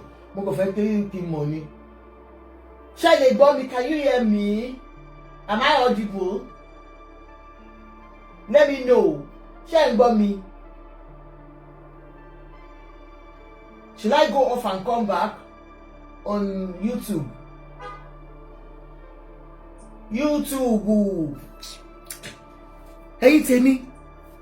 Ẹ jẹ́ a máa gbọ́ bí orí bí sóyè lọ because I don't know. Jáde inú torí ẹ fẹ́ fi rán oró ni kò sí nǹkan tí ẹ fẹ́ fi ṣe ẹ kò fẹ́ rán oró ṣé mọ̀ pé tó bá yẹ pé wọ́n. Ṣé pé lóòótọ́ mi dẹ̀ fẹ́ káwọn pípì náà gbọ́ analysis yìí o? ṣé pé lóòótọ́ lẹ́kọ̀ọ́ fẹ́ fi wọ́n owó because with the sudden withdrawal from the race, is it because àwọn èèyàn ní wọn ò fẹ́ yín nílùú ni, or because ẹ mọ̀ wípé no voice ma? Okay, all right, let me go out and then we'll come back. Okay, sorry guys, I have to start all over again for those on YouTube, please.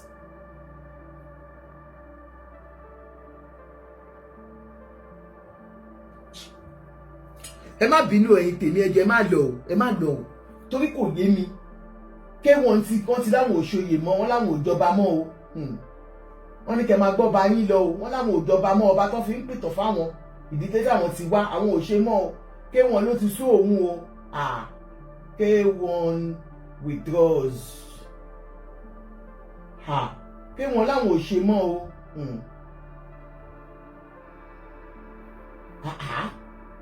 Kíní yẹn dùn ké wọ́n gan o. God. Pé wọn láwọn ò ṣe mọ́. Wọ́n ní ilé sanmi dùn joyè lọ ni mo fẹ́ wá lẹ́ẹ̀kan. Ilé sanmi dùn joyè lọ. Ké wọn nílé sanmi dùn ju oyè lọ páwọn ò ṣe mọ́. Ilé sanmi dùn joyè lọ mi ò ṣe mọ́, ẹ ṣe bàbá mi lóhun ò ṣe mọ́. Ké wọn ti fi gbogbo oyè lẹ̀ fún yín lóhun ò ṣe mọ́. Ké wọn has left the race. He said he's no more interested for all the ìtàn burúkú tó wá gbé wá fáwọn pé tàn yẹn ò bá wọn lára mu. Ẹ̀yin tèmi,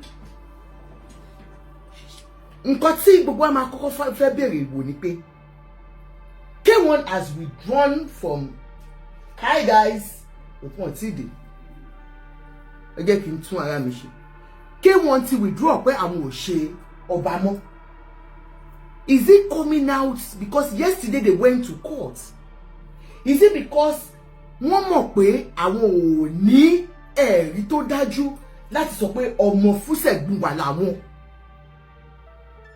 Because tó bá ń jà lórí nǹkan tó jẹ́ ẹ̀tọ́ ẹ̀, tó bá gbé lóòótọ́ ẹ̀tọ́ ẹ̀ ni, tó dẹ̀ ń jà lé ẹ̀tọ́ ẹ̀. They still went to court yesterday. Ẹ̀yin lẹ gbẹ́jọ́ lọ sí court. K1 went to court to challenge the family, the governor of the state. And then yesterday at the court ní àwọn máa dé ẹjọ́ yẹn nù pé torí ẹjọ́ yẹn ò mú ọgbọ́n wá. Now, okay, Alagbala say K1 doesn't have any interesting history. Nobody believes it from Ogun State. Oga Alagbala. So for K1 to have quickly today, promptly, immediately, tí wọ́n rí pé ní àná tí kóòtù ní kò sí wọ́n náà máa jẹ́ on the 14th of January the case was, so when they will hear the full gist on the wọ́n dúró de àwọn YouTube ni ẹ má bínú. Wọ́n ní on the 14th of January làwọn máa gbọ́ ẹjọ́ yẹn dáadáa. Ṣùgbọ́n for now the case lack merits. One because case yẹn wà baseless. That was yesterday. And like I told you all, èmi believe pé àwọn kan tó close mọ́ K1 no máa tì wọ́n lọ sí court. Because even before K1 tó sọ pé àwọn lọ sí court, ọ̀dọ̀ Bọ́lájí ní Bàsíà ni mo ti gbọ́ wípé we are going to court, we are heading to court. Now, the court says it lacks merit, and K1 today has announced the formal withdrawal from the race of Awujale throne. Wọ́n ní àwọn ò ṣe mọ́, ilé Sanmi ṣe kíni ó dùn joyè lọ, káwọn kúkú jókòó sílé bàbá àwọn onífìdí pọ̀tẹ̀ mọ́lẹ̀, káwọn má lọ ganu sí Fúsẹ̀gbùwà. Tó dà pé àwọn Fúsẹ̀gbùwà yìí story burúkú ló ń jẹ́ káwọn gbọ́ lẹ́nu Bísóyè. Ẹ wá jẹ́ ká gbọ́ nǹkan tí Bísóyè sọ níjẹta. So let gbogbo wa tún jáde wípé Bísóyè, this is too much. Where did you get this story from?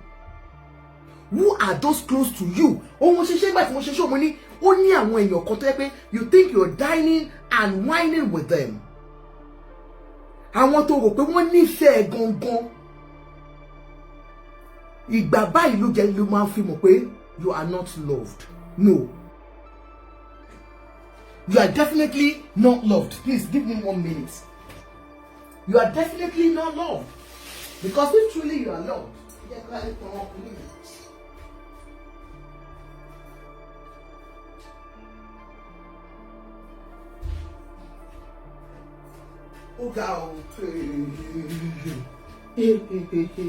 K1, but it is okay. For me, he has made the right choice. You understand? And I believe that, he knows what he's doing.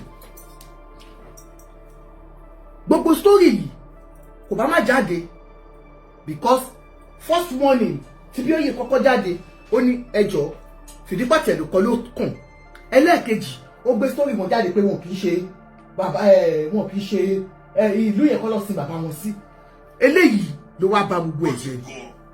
fún yín ní sọlọ ọmọ sọlọ lẹ bá máa pera ẹ lọ́jọ́ ìní o torí gbájú ẹ tẹ lò fún late Kabiru Adélájà tẹ parọ́ pé Asarudeen grammar school ẹ lọ sí Asarudeen rárá torí pé kí ni pass common entrance class 2 òun dẹ̀ ni ẹ ti kúrò ní school ẹ máa ń wu ìwà bí ẹni tó wà autistic ẹ máa ń wà bí ẹni tó ní autism ìdí tó fi jẹ́ pé orin nìkan òun ni getaway yín mọ bó ṣe ń hùwà láwùjọ mọ bí wọ́n ṣe ń sọ̀rọ̀ ẹni tẹ bá lọ sọ́dọ̀ obìnrin tó bá bímọ fún yín ẹ máa bọ́ ṣọ́lẹ̀ ẹ bọ́ bàtà lẹ̀ kó máa tọ́ mú ẹ that is a.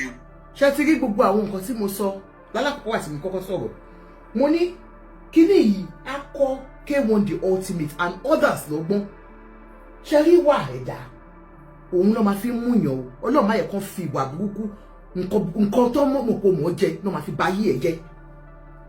And I know this particular case K1 will not look at it as pé àwọn wà defeated. I want him to pick some important lessons of life K1 from this. Tẹ́ bá rò pé ẹ mọ̀ ṣe tán ẹ mọ̀ ṣe jù ó máa ní àwọn ìwà ṣé rí ọ̀rọ̀ oyè yìí á jẹ́ kẹ́ mọ̀ bẹ́ ṣe popular tó popularity not because you are known all over the world. Ẹ pick àwọn nǹkan míì tí àwọn ayé point out fún yín. K1, I know you are one of those, you are a social media person, even though you are a very, very busy man. Because mo máa ń wò ni pé, where does he get his energy from? This man works Monday to Sunday. K1, ẹ wá wo ẹ gbàgbé bí ó sọyè o pé ó sọ̀rọ̀ yín. Mo fẹ́ kẹ́ wo kẹ́ jẹ́ àgbàlagbà. Kẹ́ jókòó kẹ́ ní self-reflection. Wípé àwọn ìwà tí àwọn ayé ní mo wù yìí. Because ẹ lọ sórí platforms, especially on TikTok. TikTok gives you the opportunity for people to come on platform and they speak out. Ẹ gbọ́ nǹkan tí àwọn èèyàn sọ nípa yín. Ẹ kọ́kọ́ wò ó. What are people saying about me? Does this define who I am? Does it define me? Nobody is perfect. But tó máa ní àwọn nǹkan kan táwọn èèyàn bá ń ṣe, táwọn èèyàn bá ti ń point it out fún yín. Please take notes and do it. Kí ló ṣẹlẹ̀ sí YouTube lẹ́yìn?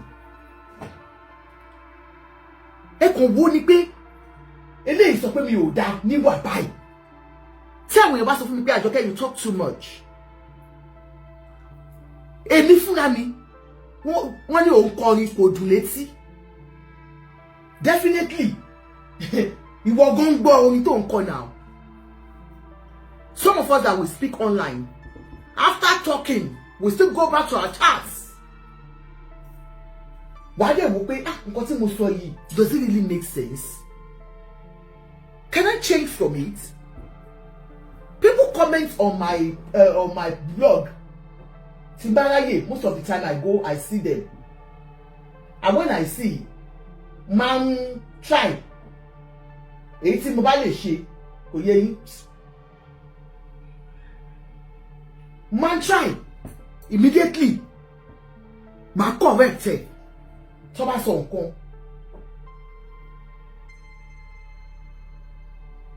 K1 mo fẹ́ kẹ́ wo Bísóyè bí ọmọdé mi ò fẹ́ kẹ́ wo Bísóyè bí gbà pé nǹkan tó sọ yìí ó pọ̀ ju ẹnu ẹ lọ ẹ jọ̀ọ́ àti gbogbo ẹ̀yin ọmọ Àyìndé àti ẹ̀yin lovers Àyìndé ẹ pé nǹkan mi máa ń kọ́yàn lọ́gbọ́n bóyá tí K1 bá jẹ́ ọba yìí tó bá lo position wọn kò yé yín because kò sí nǹkan tí ò lè ṣẹlẹ̀ ní Nàìjíríà forget it àfi tí fa Abuja ò bá wà interested in this case tó ẹ pé fa Abuja tó bá really kò sí nǹkan tí gbogbo Nàìjíríà lè ṣe bẹ́ẹ̀ ni mo sọ fún yín ẹ̀yin Ìjẹ̀bú ẹ má bínú gbogbo ẹ̀yin bàbá mi àti ìyá mi ní Ìjẹ̀bú gbogbo a máa pariwo a máa sọ̀rọ̀ but he will still do what he will do. Mo ti sọ kálífà Àbújá tó bá ní dandan K1 làwọn fẹ́ bẹ̀. You have forgotten that most of the kings town jenisin apart from only àwọn ìlú kan àwọn fa Àbújá ọwọ́ wọn wà ńbẹ̀ 100% and you know it. But this particular one Bush was so heated and with the influence K1 has tó bá lóun fẹ́ jẹ́ tí ọ̀pátá ṣe gbogbo ẹ̀ á ṣe kò yé yín so ẹ̀yin kò mọ̀ fúnra yín pé tó ẹ pé ẹ fẹ́ rí lè jẹ́ ẹ fẹ́ fa òun fa wàhálà ẹ fà dọ̀hùn àbí bóyá Ifá Àbújá gẹ́gẹ́ bó ṣe sọ o wípé bàbá sọ fún mi pé ẹ lọ jáwọ́ nínú ẹ̀ K1 fẹ́ kí ẹ wo nǹkan tí àwọn èèyàn sọ nípa yín especially nǹkan tí tí Bísóyè sọ yìí. You know I'm one of your disciples. I love you so much, sir. But when this case of Obìnrin and the way you treat them, because Obìnrin ni mí, I'm a mother, I'm a woman, I'm a girl child. Most of nobody is perfect too, and no marriage is perfect. You might have your own, shortcomings, or the woman has their shortcomings. The women have their shortcomings. Audio again. Ẹ má gbà mí o, ẹ gbà wá o. Kí ló wá ṣẹlẹ̀? Okay, hold on now. Hold on.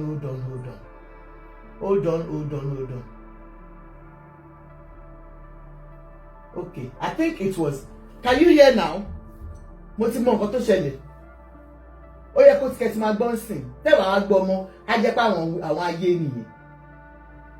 Àwọn ayé nìyẹn. Do you get me?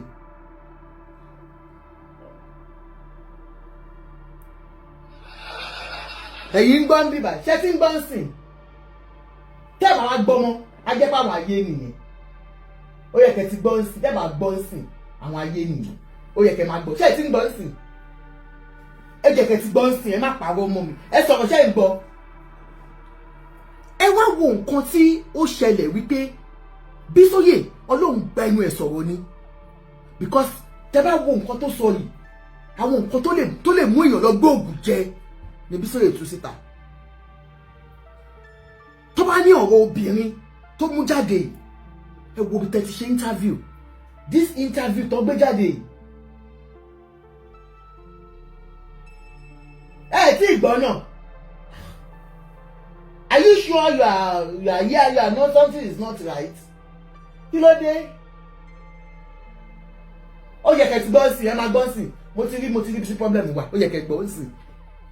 Ó ti yé yín. Lórí ọ̀rọ̀ obìnrin, ẹ wo nǹkan tó ṣẹlẹ̀ nígbà tí last wife yín Emmanuela lọ.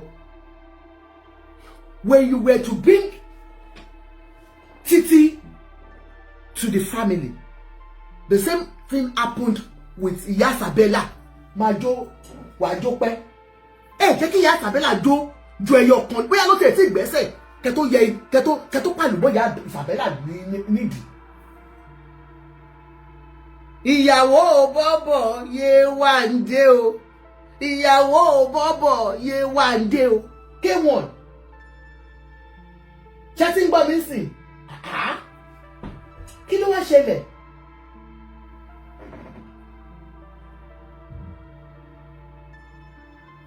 ìyàwó bọ́bọ̀ Yewande o màrógo kí ló wá ṣẹlẹ̀ náà.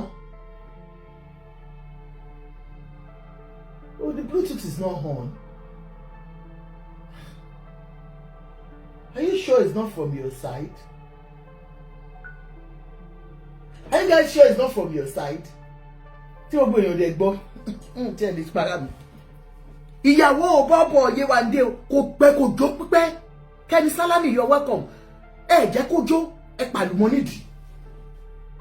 And gbogbo àwọn obìnrin tẹ́tí ní encounter with. Ká tó gbọ́ interview yín o. The same thing tí gbogbo wọn náà máa ń sọ nìyẹn. You now did this interview. Mo rántí ìgbà tí ẹ máa fẹ́ Emmanuela. Gbogbo wa la jáde wípé ṣé etí Emmanuela di nígbà tá a gbọ́ interview. I heard the interview and I used the interview. Thank you so much Imeko West. Thank you so much. Mo ní ṣé etí Emmanuela. Ṣé òun kò gbọ́ ngbà yẹn tí wọ́n sọ fún tó sọ pé ṣé tí ń gbọ́ mi sìn? Ṣé tí ń gbọ́ mi? Let me know if you are hearing now. Mo ní interview yìí.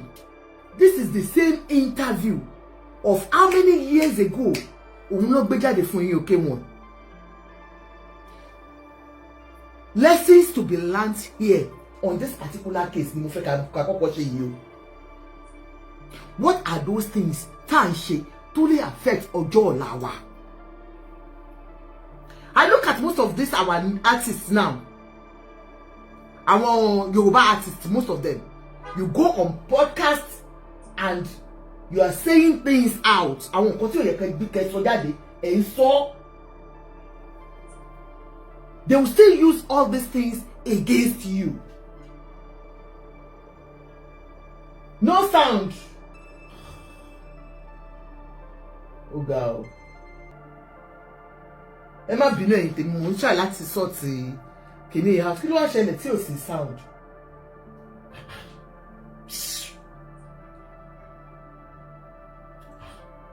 A ní kankan tó ń ṣẹlẹ̀ kẹ́ kí ló dé?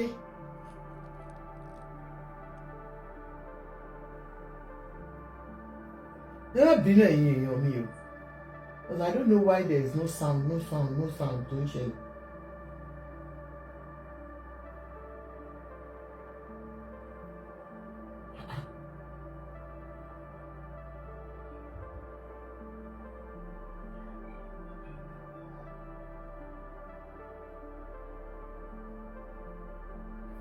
Tẹ́bà wá rí mọ́ sí sọ pé àwọn wọ́ọ̀dù ni ẹ máa bọ̀ lórí Facebook àti TikTok àti Àjọkẹ́ aṣẹ̀ṣí yẹn torí wọ́n ti níbi tá ti máa ń ṣèké wọ́n ti tì wá pa. So like I said, what we do today ó máa affect wa lọ́la lọ́jọ́ ọ̀la. People will use it against you. Nǹkan tá bá fi ẹnu àwa sọ yìí ká wà careful of what we wish for, what we say. The interview K1 was proudly, boldly, do you understand? Boldly saying it. Wípé obìnrin ò jẹ́ bí bàtẹ́ pé obìnrin ò jọ mí lójú. The context of that interview I am not aware of, I am not sure. But what came out of his mouth as àgbàlagbà, grandfather, tí ẹ̀yin náà dẹ̀ láwọn ọmọ obìnrin tẹ́ wá jáde tẹ́ sọ pé èmi ò ń pẹ́ lọ́dọ̀ obìnrin tí bá ti ṣe ti máa ṣe tán màá gbé báàgì mi torí èmi ò fẹ́ wàhálà mò ń lọ nìyẹn. People will now start looking at your age. They will look at you, the position you hold in the society. Báwo ló ṣe jẹ́ ẹ̀rín àjíwú sísítà tèmi nìkan ṣoṣo. Dáàdì mi ti lóhun ò ṣe mọ́ o. Dáàdì mi ti jáwọ́ lọ́rọ̀ oyè o. Ó lóhun ò jọba mọ́ o. Now, àwọn èèyàn máa ń wọ́ndà pé irú èèyàn wo lélẹ̀ o ti níyàwó bíi dozen kan. Alhaji is not the only musician in Nigeria. We know musicians are prone to having so many wives. A mọ̀ pé ìtorí iṣẹ́ tó ń ṣe even àwọn Davido tó jẹ́ ọmọdé gan multiple baby fathers baby mothers ni wọ́n lóní. We know that people because bẹ́ẹ̀ bá ṣe gan àwọn obìnrin máa ń gbéra wọn àwọn obìnrin ṣe bẹ́ẹ̀ mi nìyẹn. We tend to put ourselves, you know, kíákíá tí wọ́n ti rí olóò celebrity ọkùnrin àbóbìnrin. So nǹkan tó yẹ kó máa fi máa ń ṣèṣekúṣe nìyẹn. Ẹ wo tẹ́ bá ní no volume mi màá mọ nǹkan tí lè ṣe sí ìmọ̀ o, I don't know honestly. Kí ló wá ṣẹlẹ̀? Ẹ jẹ́ máa bọ̀ lórí TikTok àti kìíní. I don't understand. Àwọn wo ló gbé wa lóhùn lọ? Ọlọ́run á mú yín lóhùn lọ ní YouTube gbogbo ẹ̀ tẹ́ gbóhùn wa lọ. Àbẹ́ẹ̀ wọ́n dẹ̀ gbóhùn lọ. Kí ni a ṣe wò tí wọ́n fi móhùn wa lọ lórí YouTube o? Èmi ò ríwé eléyìí wọ́n mú wa lóhùn lọ ní YouTube ní ìwà lè ṣe. Ẹ máa bọ̀ lórí Facebook and TikTok. You understand? Ẹ̀yin ni kọ́kọ́ ni olórin tó máa ní multiple wives. How do you treat women? K1. How do you treat women? Ẹ wo tó ń lò against yín. Ẹ ṣe interview. You spoke carelessly about women. Obìnrin ò jọ yín lójú. Because of course, báà náà ṣe máa ń give our house to men.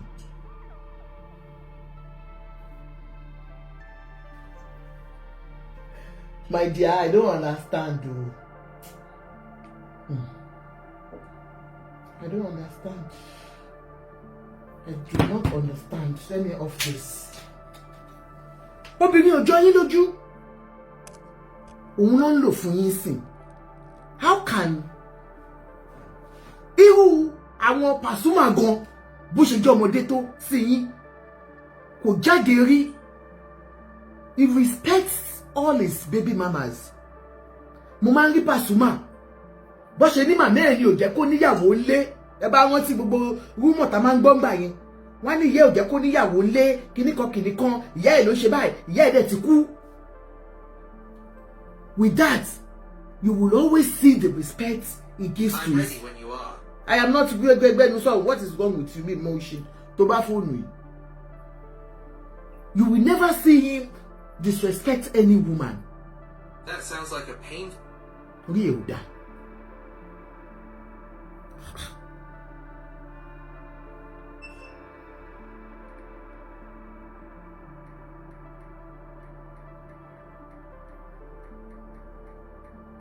Kí ló dé?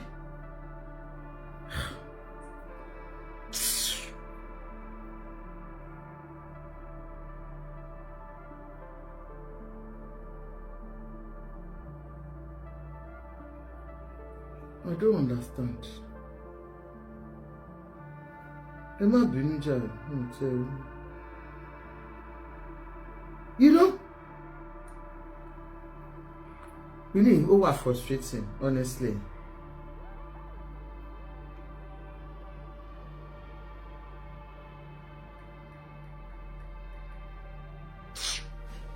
Because I want to YouTube, I want tèmi gangan nìyẹn náà.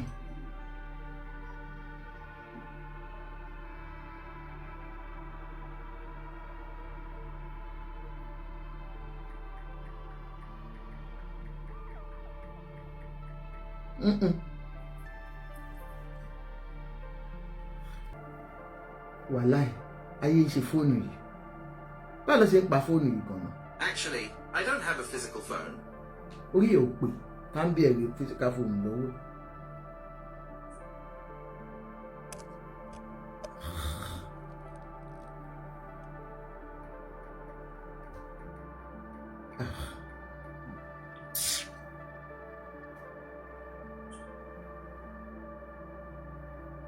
Ǹjẹ́pá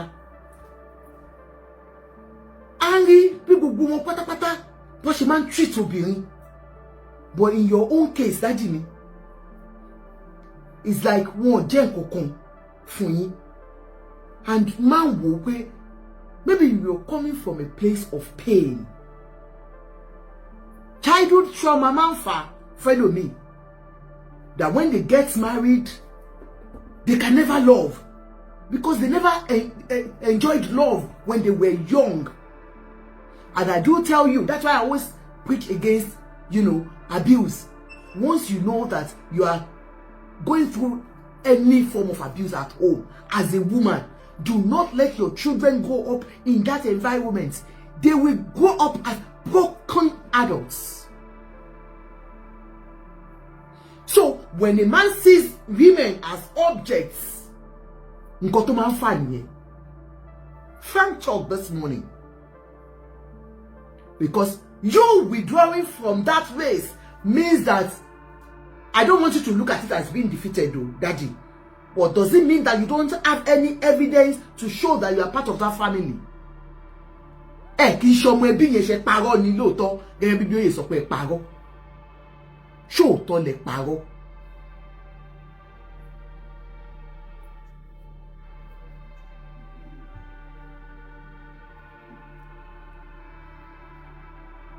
Kò yé yín. Now, wọ́n wá lu ọ̀rọ̀ yẹn, ẹ wo tí Bíbélì sọ. Ó ní you said tẹ́ bá ti wà níbì kan ẹ mọ̀ọ́mọ̀ ju aṣọ sílẹ̀ fún wọn. In fact, most of them are accusing K1 wípé kò ní lè mú nǹkan tẹ́ ṣe fún un báyìí tó bá ti fẹ́ jù yín nù. When you're done with women, you just throw them out. Allegedly. No matter how much I love you, I'm a woman. I don't pray. Bí ṣe jọmọ yìí kí ọkùnrin ṣerú ẹ̀ fún mi. Because tó bá bímọ kì í ṣèkà. If you know you are not, in fact, that's why I'm begging you now, Daddy. I am begging you. After the yellow property law, do not allow any woman in your life. Let them go. It seems you are not meant for any woman. It is like you are meant for yourself. You love yourself so much that you can't share that love with any woman. They grew up in a broken home. According to what this guy said about you, that means there is problem somewhere. Now, wá ń ṣe interview, caution ẹnu yín wípé ó máa ń dá àwọn nǹkan téèyàn gbọ́dọ̀ máa fi Ami Bakare, brother mi, bá mi power tap. Ó máa ń ní àwọn nǹkan téèyàn máa fi brag. You're causing pain to some women. Women don't know how to forgive. We might forgive, we don't forget. And àwọn ẹlòmíì ẹlẹ́dàá wọn máa ń jà. Àwọn obìnrin míì ẹlẹ́dàá wọn máa bẹ́ẹ̀ jà débi pé Ọlọ́run ayẹ kò lọ mú plane dání. Ó ti yé yín. So there are times where you have to be mindful of what you say. Tẹ́ bá mọ̀ pé naturally lè love, don't go into it. Sincerely. At least, a ní ọba kan. Ilẹ̀kùn 1, 2, 3, 4, 5, 6, 7. Allegedly, wọ́n ní bó ṣe ń ṣe sáwọn ìyàwó wọn nínú ilé. Bó tó bá dé ta, a ṣàbò yín.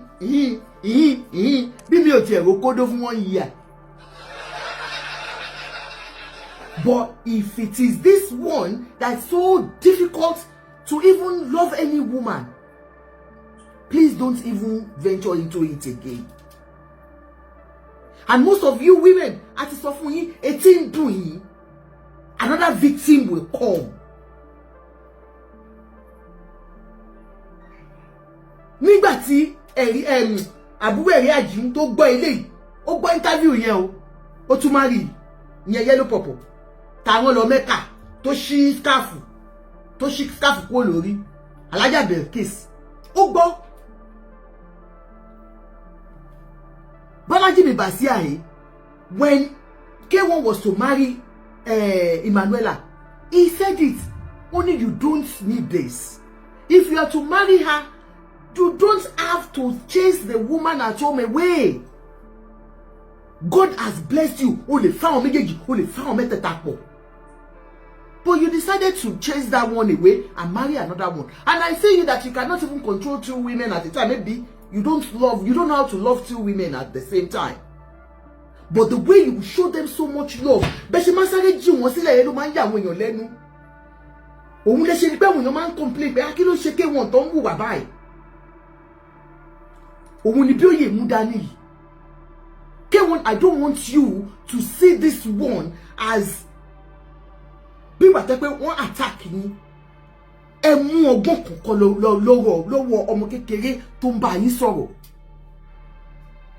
Òun nìkan kọ́ ló sọ̀rọ̀ Popsi. Ẹ̀yin olólùfẹ́ ẹ wò a ò ní rí jù báyìí lọ ó bá tún ṣe ń lọ báyìí a máa bù yín gbọ́ lọ́lọ́kan òjọ̀kan ó dàbọ̀.